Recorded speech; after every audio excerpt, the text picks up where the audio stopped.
This video is a short flight in the fabulous Diamond DA20 SV by Aerobask. I hope you enjoyed the video. If you do, please don't forget to like and subscribe. Thank you. Okay, so we're here at Popham in the DA20 by Aerobask. What a beautiful little aeroplane it is. We'll do a quick walk around, put the flaps down. Oh, you can't put the flaps down because they're electric. That's a disappointment. From the little protective strip here, in case you over rotate when landing, to the beautifully captured textures.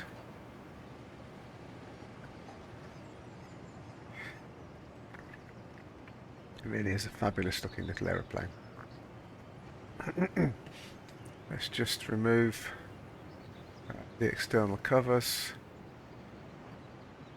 Have a quick peer in the engine, make sure there's nothing untoward there, and there isn't.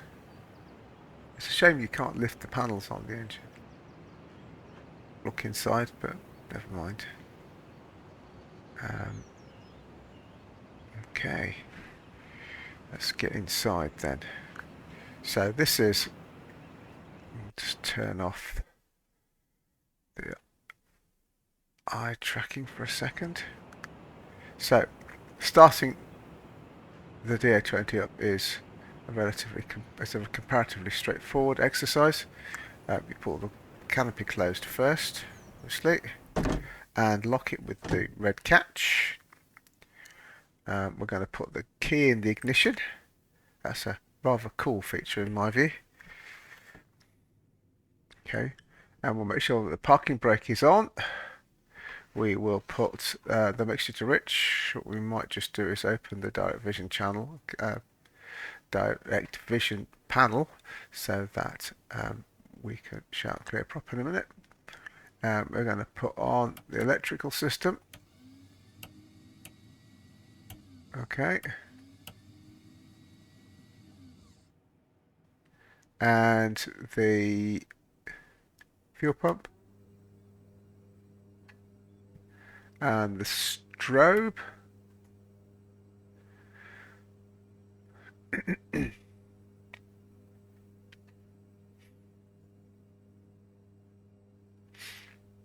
and then let's put the flaps up. We've got the AVI tab here. I shall turn that off because I'm not using VR. And we've got the fabulous Skyview avionics glass cockpit, which is brilliant. We'll have a quick chat about that in a minute. Before we do that though, let's have a look at the menu, the Diamond DA20 configuration panel, which is accessed via the main menu there. Now you can change the livery of the plane, the amount of fuel. You can connect external electronic power unit, which if we pop outside, hang on, just for a second, looks like that. Look, and you can connect that in either by using the configuration panel, or you can click on the side of the plane actually, and that will work as well. That enables you to power the Skyview system from external power whilst you're trying to work out how to use it. You can configure to have a male or female pilot. You can make the co-pilot visible only from the outside or not installed, so we'll make that not installed. You can install the ground objects. Now it's particularly important that you remove the ground objects before taking off, because if you don't, then the engine will burst into flames as per the real thing. So let's just remove the ground objects and disconnect the EPU. In the options, we've got some pop-up controls. So these Skyview panels can both be, all three of them actually, the two Skyview panels and the Garmin 500 can all be popped out like you can with the X1000 to make it easier to manage, and you can also pop them out of the simulator altogether and put them on a different window, which is quite neat, but it does consume a frame rate, which is important as we'll find out. The DA20 uses, well, Aerobask have made good use of 4K content and also PBR textures, which does mean that whilst it looks beautiful, it also consumes more power per frame than less elegant looking aircraft. In terms of the sounds, you've got the same controls as you'd have on the main configuration menu in X-Plane, but it's just conveniently positioned, and then you've got a sort of copyright notice and information about the team who created the aircraft. So that's the panel. I think I will go for the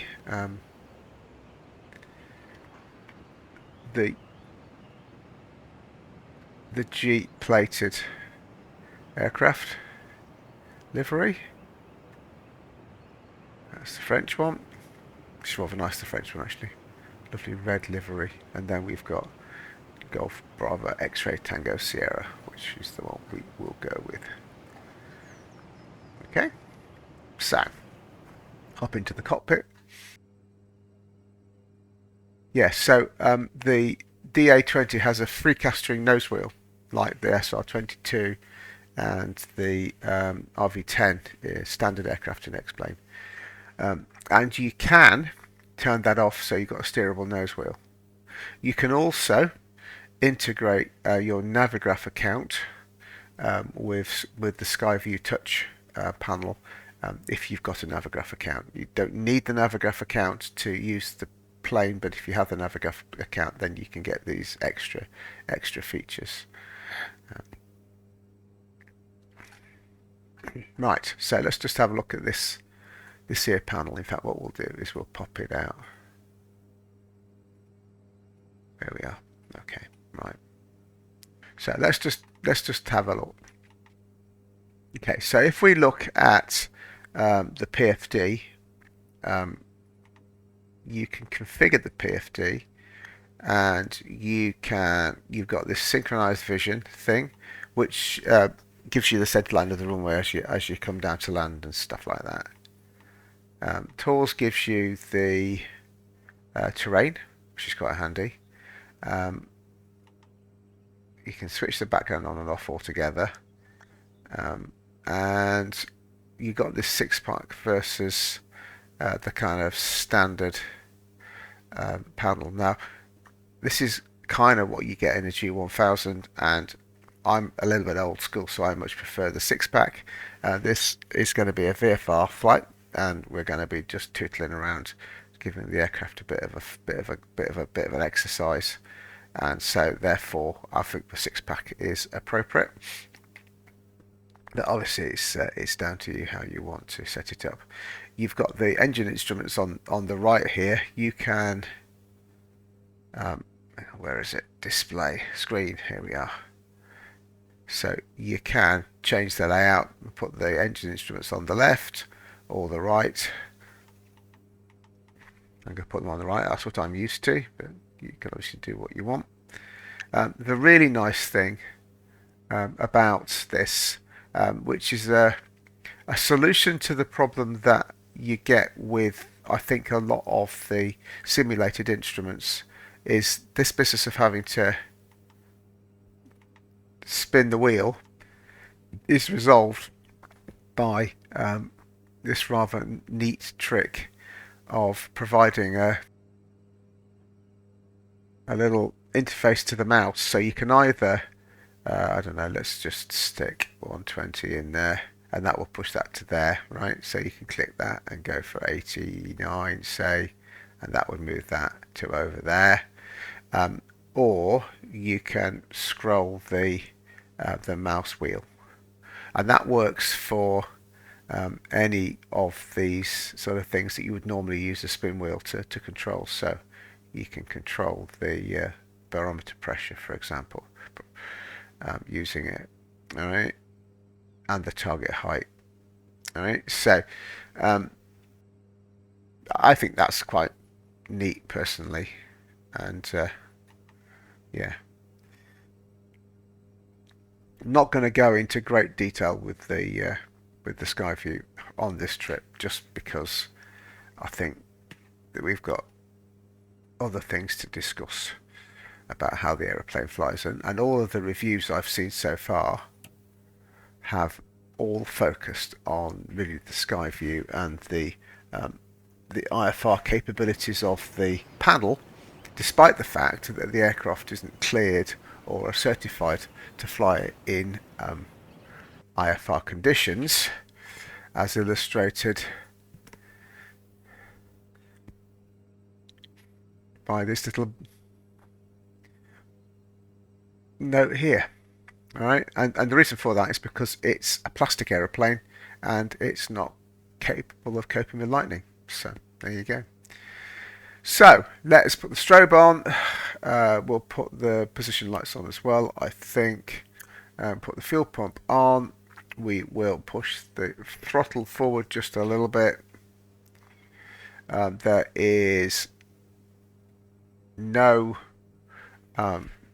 propeller control on this aeroplane. It's a nice simple aeroplane, and what we're going to do is we're going to turn, we're going to shout clear prop, have a look around as you would in the real world.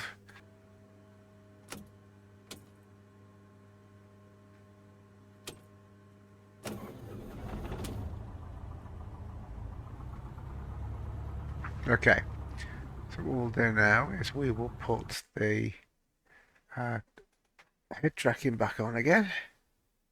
Let's just get that squared away.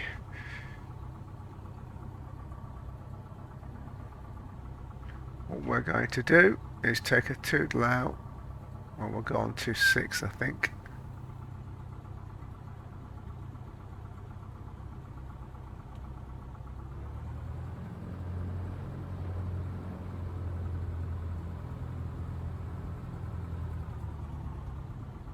Now, unlike the some of the other aircraft that have castering nose wheels, this one's actually quite easy to manage.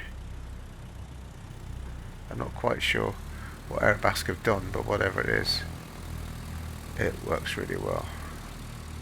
So what we're going to do is we're going to take off. We're going to follow the line of the A34, so that means going to the Bullington Cross VRP. Follow the line of the A34 and then cut east at Winchester to avoid the Southampton control zone.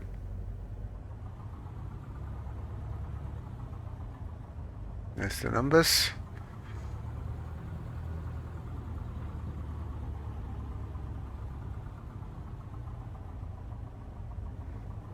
You see, it's beautifully handling. This aircraft actually reminds me of the Slingsby Firefly when I learnt to fly back in the 80s. I learnt on Cessna 150s, but the club had a single Slingsby Firefly, and we all got the opportunity to do stall spin awareness in the Firefly, and it was a truly delightful little aeroplane.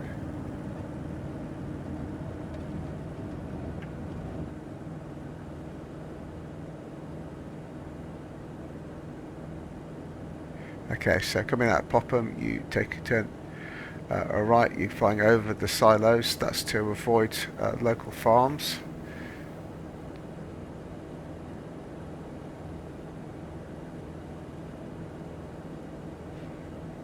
Down there on the left you can see the A34, and we will follow the A34 down to Bullington Cross.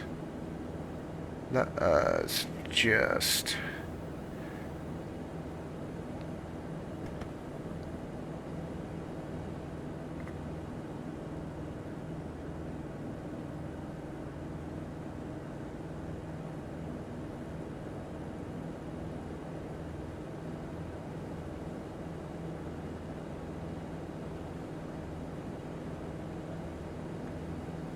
now if you follow that road far enough, you will end up in Exeter. So that is the long hard slog down to Cornwall from the southeast. Ends up on the A303, which is at this point a wonderful dual carriageway, and then becomes single carriageway, then dual carriageway again, and then single carriageway again, and contributes to the extraordinary experience that is. Let's just get the flaps up. There's travelling to Cornwall from this neck of the woods.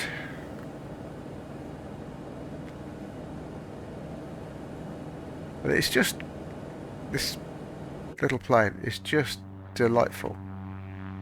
It's very stable. The US Air Force use it as their ab initio trainer, which is not aerobatic, which seems a bit odd to me, but I can understand why they've chosen it, because it is really nice. I would have loved to learn to fly on this. Didn't exist, of course. Right, so here you see the Bullington Cross interchange. The A303 goes across it, east to west, and then the A34 goes north to south, more or less. And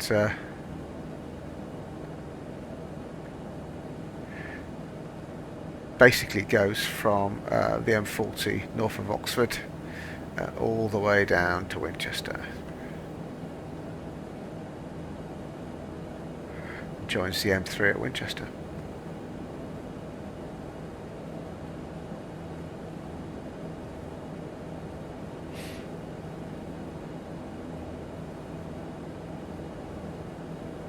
Don't let the height climb too far.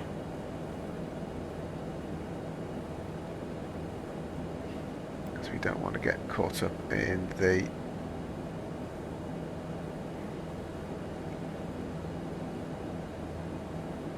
Southampton control zone.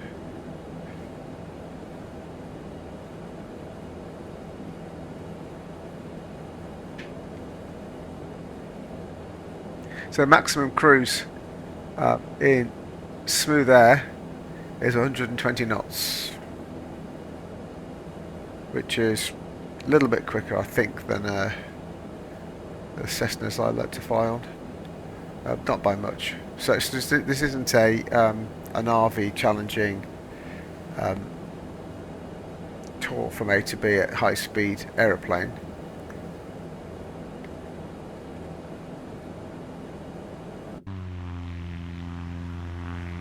But it's no less delightful for that. Doesn't it look fabulous? I mean, they look fabulous anyway, but Aerobask have done an amazing job. Let's do that.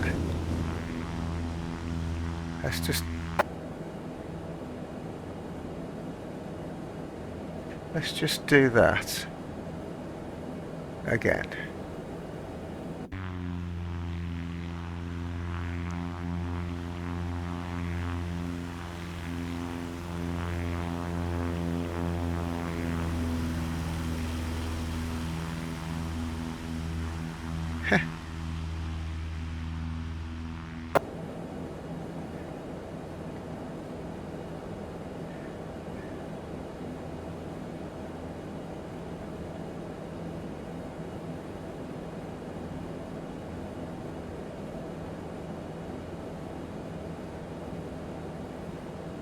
How are we now?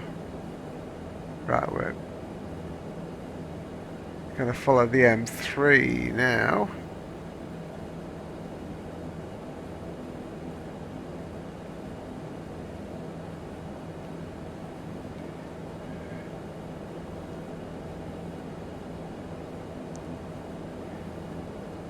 This ahead of us is Winchester.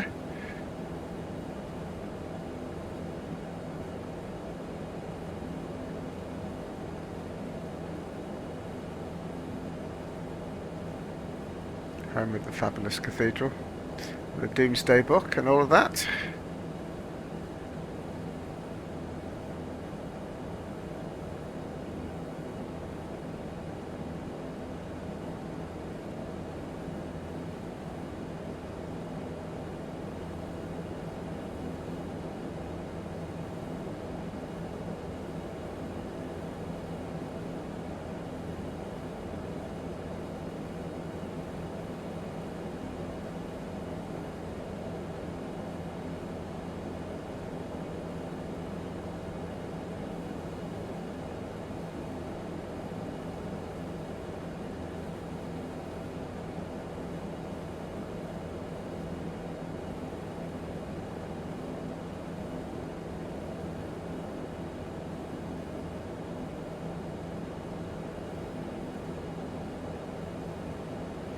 A little bit high actually.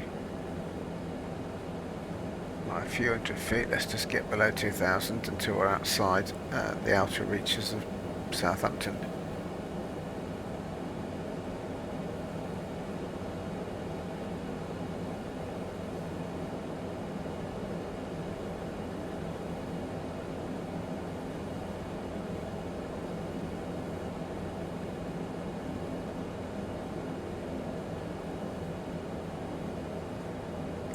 And then once we're clear we can go up to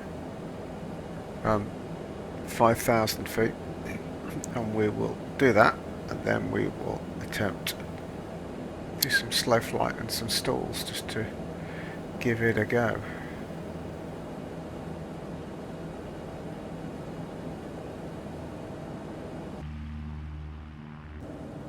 Right, where are we now? 2,000.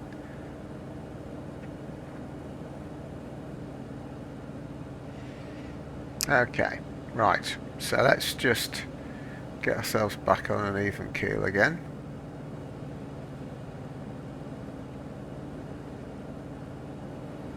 And let's try a stall. So we'll go for a power off stall to start with.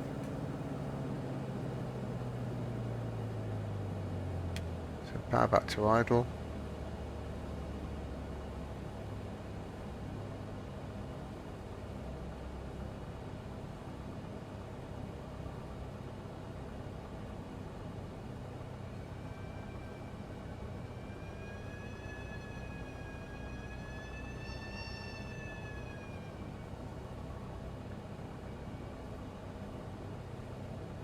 And you can just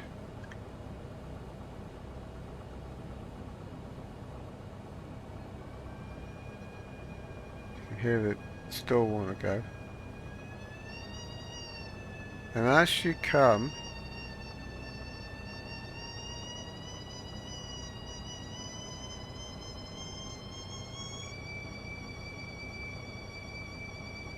you get that buffet, which is, so we don't lose too much height. I've never seen that before in a simulated aircraft. I'm not saying it's never been before, but I've never seen that before in a simulated aircraft. So do that again. Pull back on the throttle.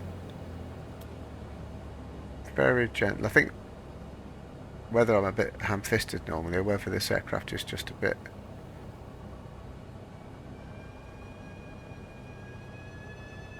so you've got to be landing at about 45 miles an hour, 46 miles an hour, approaching at 55. We take it all the way through. We've still got lateral control there, look. There's the buffet.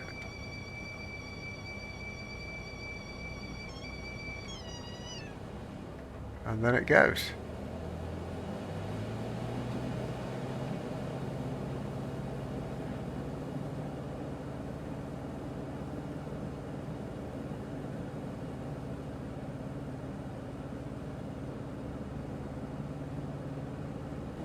So in normal handling,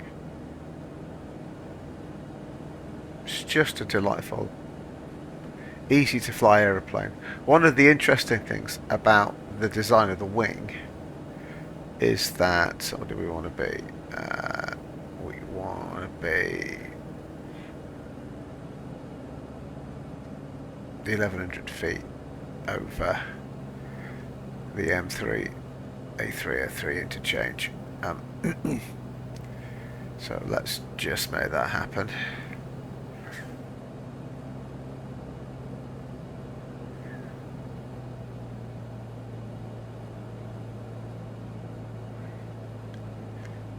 One of the interesting things, because of the way the wing is designed, it stalls at the root first. So the stall pushes outwards. And what that means is you've got lateral control for quite a long time, relatively speaking, when the rest of the wing is stalling. So it's a progressive stall.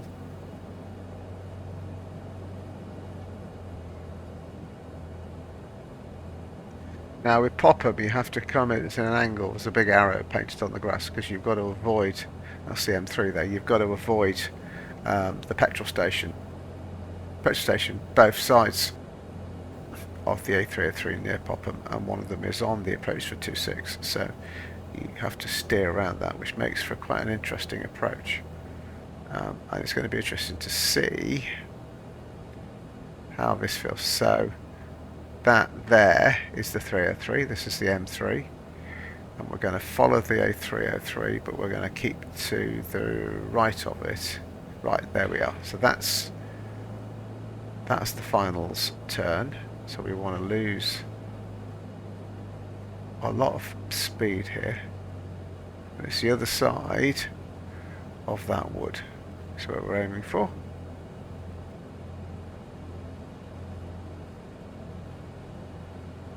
Right, so we are now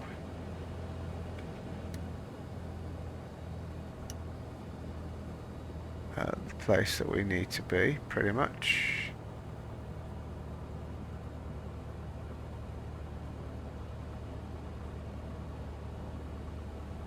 The airfield is 600 feet or thereabouts above the ground, 550 feet above the ground. The runway is just there. Okay, so I'm going to come in at 50.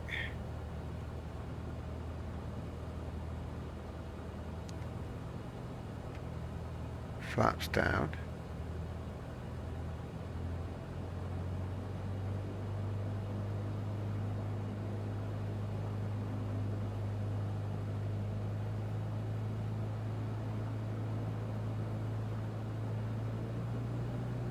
Lost better height there, I think.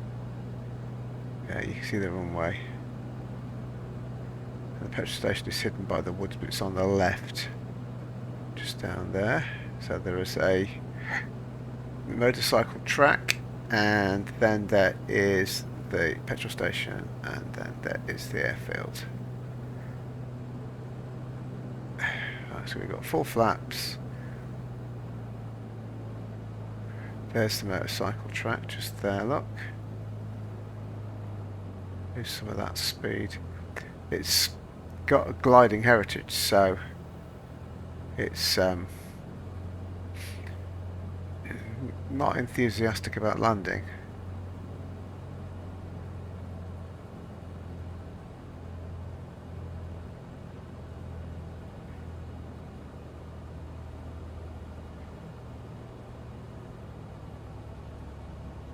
You see the markings on the runway there. Right. And we come in.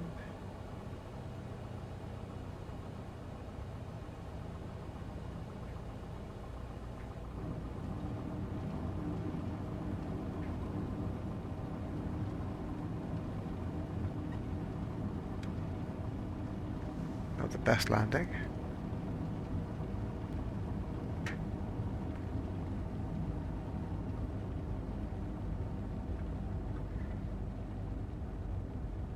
Try that again, actually.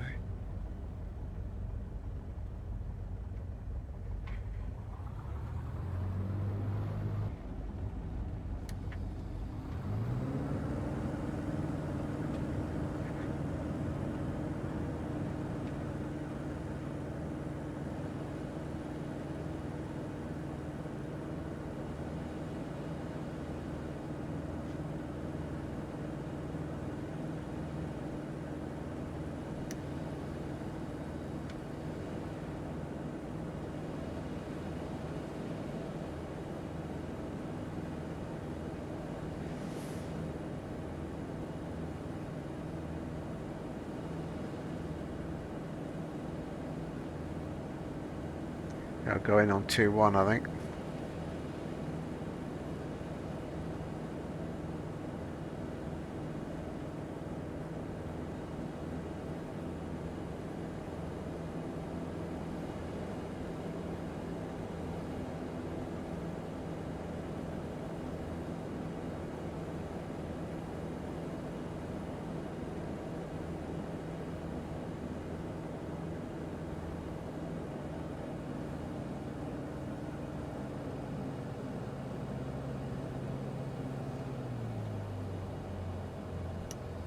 Okay, we're going proper circuit this time to a runway with a straight in approach.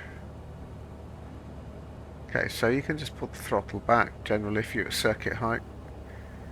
Come in on the right hand circuit.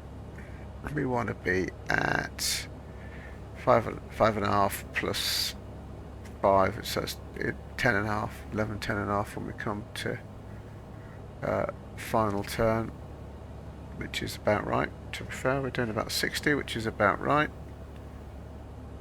And we're going to turn in.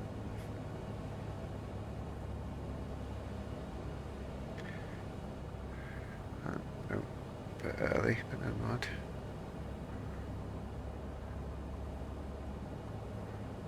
And give it the full flap.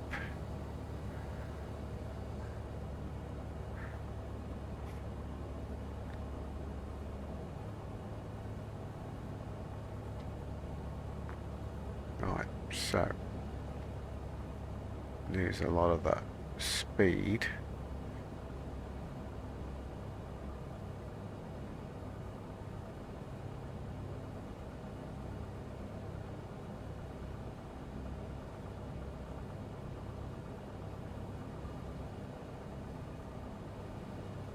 $55.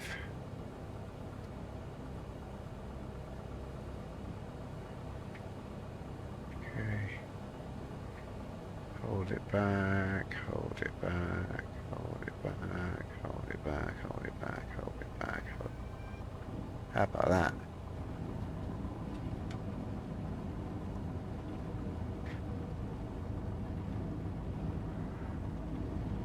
Now that, ladies and gentlemen, is a landing. That was almost on the centre line as well.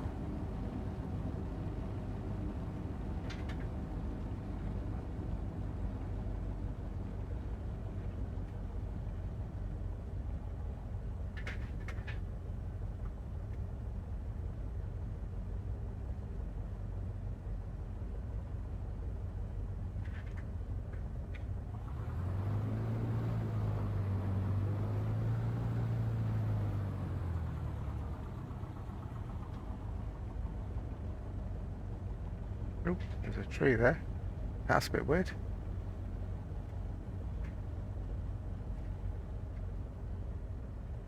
Oh, there's something there, isn't there? Oh, fence. Taxi to a fence. Never mind. Okay, so brakes on, mixture lean.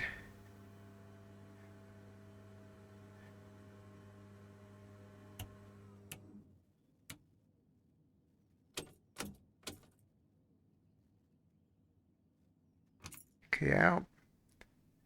Switches off. Job done.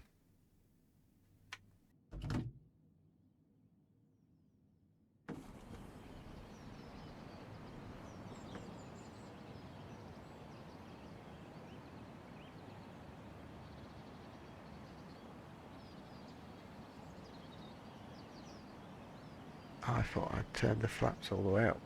See, not.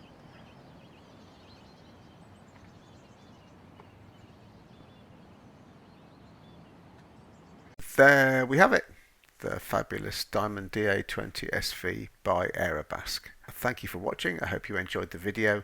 If you did, please don't forget to like and subscribe. Thank you.